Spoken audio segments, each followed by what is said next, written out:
Xin chào tất cả các bạn. Và để chúng ta cài đặt vào cái tiềm thức của chúng ta thì cách số 2 đó là chúng ta cần phải dùng đến cái hình dung tưởng tượng về cái hình ảnh mà chúng ta mong muốn đạt được. Có nghĩa là cái việc mà dùng ngôn từ là một, cái thứ hai đó là thường chúng ta không hình dung về những điều mà chúng ta mong muốn và chúng ta hình dung về điều mà chúng ta không mong muốn. Ví dụ như khi mà chúng ta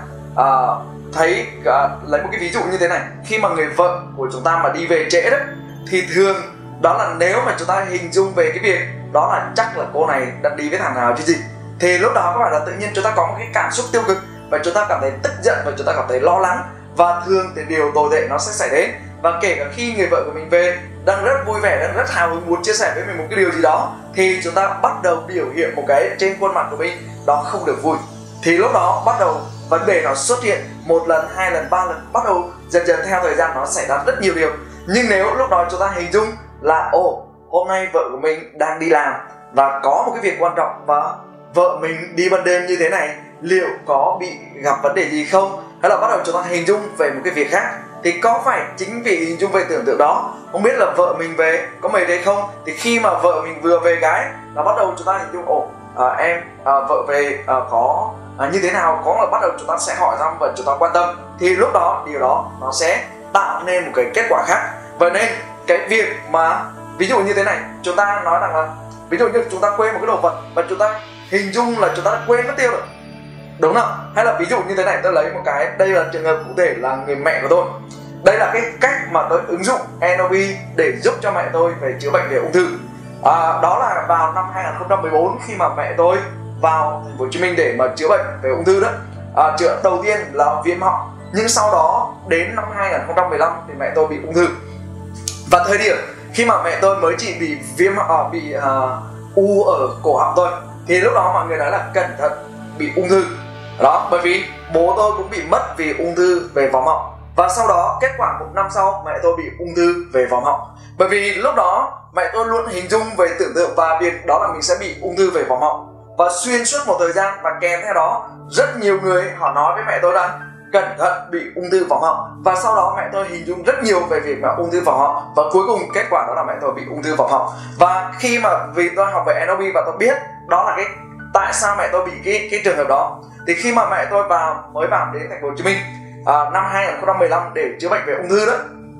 thì khi mà bắt đầu gặp tôi đó là vào cuối năm 2015 và đầu năm 2016, thì khi mà mẹ tôi vừa vào đến thành phố Hồ Chí Minh và tôi đón mẹ tôi vào đây để chữa bệnh ở tại thành phố Hồ Chí Minh, thì khi mà gặp mẹ tôi đó, mẹ tôi nói với tôi thế này: bây giờ chắc chết rồi con ạ, bởi vì sắp chết rồi, chứ bị ung thư là mang bản án tử hình rồi. Thì khi mà mẹ tôi nói với tôi điều đó thì tôi nói với mẹ tôi một cái điều như thế này, đó là ai rồi cũng chết. Bởi vì lúc này là tôi phải dùng đến cái kỹ thuật của NLP, thì khi mà tôi nói như vậy đó là tôi đang nói về tiềm thức của mẹ tôi. Thì tôi nói với mẹ tôi thế này: mẹ phải hiểu rằng là ai rồi cũng chết, chỉ có chết sớm hay là chết muộn. Có những con người hiện nay đang khỏe mạnh nhưng lát nữa vẫn có thể chết, bởi vì họ đi ra đường họ vẫn có thể tai nạn chết. Vậy thì đối với mỗi con người chúng ta không biết lúc nào sống và lúc nào chết. Vậy thì bây giờ có những người khỏe mạnh nhưng họ vẫn có thể chết, nhưng mẹ bị bệnh ít nhất là mẹ cũng đang còn có 5 tháng, 6 tháng, có thể là 1 năm, có là mình vẫn đang còn một cái thời gian rất dài.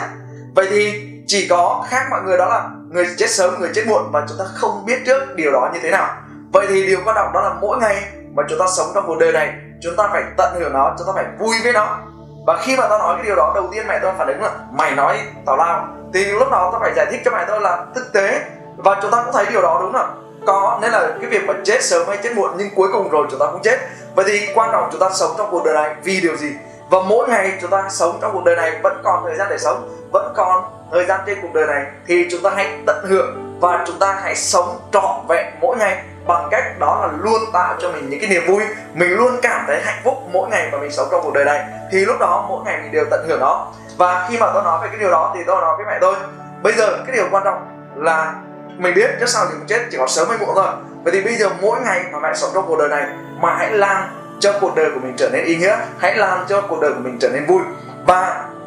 mẹ thích làm cái gì thì mẹ hãy làm cái đó. Và sau đó thì tôi mua cho mẹ tôi cái điện thoại của iPhone, và tôi đưa cho mẹ tôi coi cái phim của Hoài Linh, rồi những cái phim hài đấy, thì khi mà coi phim hài bắt đầu vui này, hài này, cười này, bắt đầu hình dung và tưởng tượng về những cái niềm vui. Rồi sau đó vợ tôi thì đưa mẹ tôi đó là đi make up này, rồi làm đẹp này, rồi bắt đầu chụp hình tự sướng rồi livestream, và những cái đó làm cho hình dung đến một cái viễn cảnh tốt đẹp hơn. Và vì tôi đã thay đổi trong cái tiềm thức của mẹ tôi, đó là trước sau gì cũng chết, thì mỗi ngày mình sống hãy sống trọn niềm vui với nó và tận hưởng mỗi ngày sống. Và lúc đó vì mẹ tôi chỉ tập trung vào tận hưởng cái cuộc sống, mỗi ngày đều tạo nên cái niềm vui của mình, và những điều gì làm cho mình vui thì hãy sống trọn vẹn với đó. Và chính vì điều đó mẹ tôi không còn hình dung về đến cái chết nữa. Nhưng tại sao những người ung thư người ta hay chết nhanh? Bởi vì đơn giản đó là mọi người được truyền nói rằng là sắp chết rồi, và vì khi bị ung thư thì người ta luôn hình dung và tưởng tượng về cái chết, và tốc độ đến với cái chết nhanh hơn. Và đó là cái bước đầu tiên mà tôi làm cho mẹ tôi, đó là thay đổi về trong tâm trí của mình. Và tôi đưa cho mẹ tôi đọc cái cuốn sách Sức mạnh về tiềm thức. Và khi mẹ tôi đọc về cuốn sách về sức mạnh tiềm thức, kèm theo đó là những cái hoạt động mà tôi làm cho mẹ tôi bắt đầu phân tâm và không có hình dung đến về việc mà cảnh xấu nữa, mà hình dung về những điều tốt đẹp. Và sau đó tôi nói với mẹ tôi đó, bây giờ nhiệm vụ của mẹ là phải khỏe, bởi vì năm sau con sẽ đưa mẹ đi, đó là Dubai, con sẽ đưa mẹ đi tại Bali và đưa mẹ đi Sydney. Và khi mà mẹ tôi biết rằng là sẽ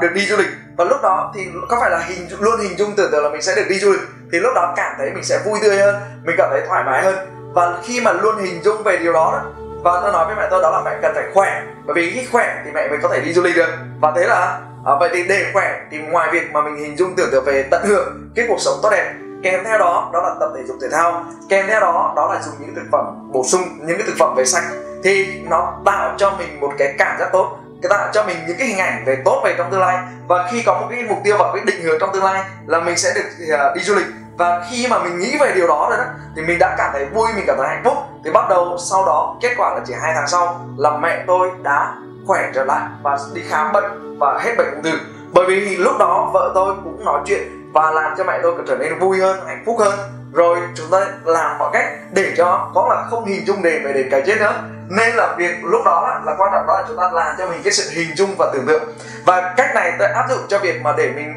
trị về một số cái bệnh lặt vặt của mình. Ví dụ, và lúc này thì tại sao là mẹ tôi lại bị ung thư về thực quản mà không phải là ung thư khác? Thì nó xuất phát từ việc đó là bố tôi bị ung thư về thực quản, và sau đó mẹ tôi khi mà bị về đau họng thì cũng hình dung đó là mình cũng sẽ bị ung thư về thực quản. Thế là cái hình dung đó nó tập trung vào cái cổ họng của mình và cuối cùng bị đau. Và đây là cái mà ngày xưa tôi cũng đã từng bị chẩn đoán là như thế.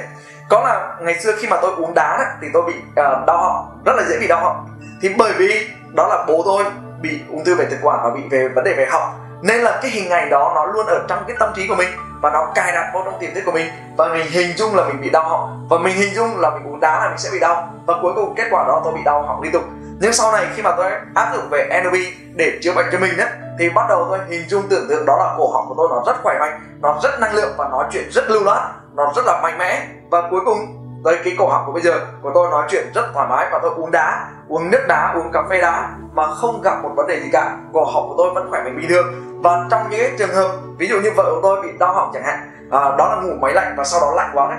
và sáng tỉnh dậy bị đau họng, thì tôi nói vợ tôi đó là hình dung và tưởng tượng đó là cái cổ họng của mình nó đang khỏe mạnh, và nói với bản thân mình đó là tôi có một cổ họng khỏe mạnh, tôi có một cổ họng khỏe mạnh và thông suốt, tôi có cổ họng khỏe mạnh và thông suốt. Và khi tôi làm điều đó và tôi giúp cho vợ tôi cùng hình dung, và tôi cùng hình dung và tác động, thì bắt đầu vợ tôi bắt đầu là có được một cái cổ họng nó rất là khỏe mạnh. Bởi vì cái việc mà mình nói kèm theo đó hình dung tưởng tượng, kèm theo đó một cái động tác nữa, đó chính là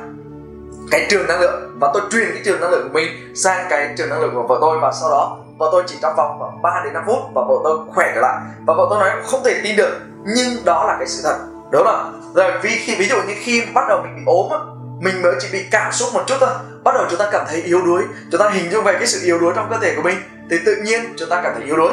Nhưng tại thời điểm chúng ta bị cảm hay là chúng ta gặp một vấn đề về sức khỏe chẳng hạn, thì lúc đó nếu mà chúng ta hình dung tưởng tượng mình có một cơ thể khỏe mạnh, một cơ thể tràn đầy năng lượng, thì lúc đó nguồn năng lượng trong cơ thể của chúng ta nó rất tốt và chúng ta sẽ có được điều mà chúng ta mong muốn. Hay là khi mà chúng ta đi kinh doanh, chúng ta luôn hình dung về việc mà chúng ta thất bại, có phải cái điều thất bại nó luôn xảy đến với mình, nhưng nếu chúng ta hình dung tưởng tượng là khách hàng họ đến mua của chúng ta sẽ có lời kinh doanh của chúng ta phát đạt, có phải sự nghiệp chúng ta phát triển, đúng không? Nên mọi thứ nó phụ thuộc vào cái sự hình dung và tưởng tượng. Giống như chúng ta đi ra ngoài đường mà chúng ta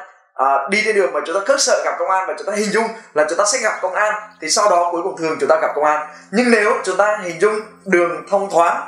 đèn xanh đường thông thoáng, hình dung đường xanh và đường thông thoáng, và cuối cùng chúng ta đi trên đường thì đường nó xanh, đường đèn nó sẽ xanh và thông thoáng. Nên để có được những điều mà chúng ta mong muốn thì thay vì chúng ta hình dung về các vấn đề thì chúng ta hãy hình dung, tưởng tượng về cái kết quả mà chúng ta sẽ đạt được. Ví dụ như ngày xưa tôi cũng đã hình dung tưởng tượng về căn nhà mà mình ở, cái nơi mà mình ngồi làm việc. Rồi tôi cũng hình dung tưởng tượng là tôi sẽ đi du lịch ở các nước trên thế giới, và kết quả tôi cũng đã làm được điều đó. Ngày xưa tôi cũng hình dung là tôi sẽ đưa mẹ tôi đi du lịch ra nước ngoài, và cuối cùng tôi cũng đã làm được điều đó. Vậy nên mọi việc trong cuộc sống này đó là sự hình dung về tưởng tượng. Ví dụ nó giống như thế này: trước khi chúng ta xây ra được một cái căn nhà, hay là một cái tòa chung cư, hay là một cái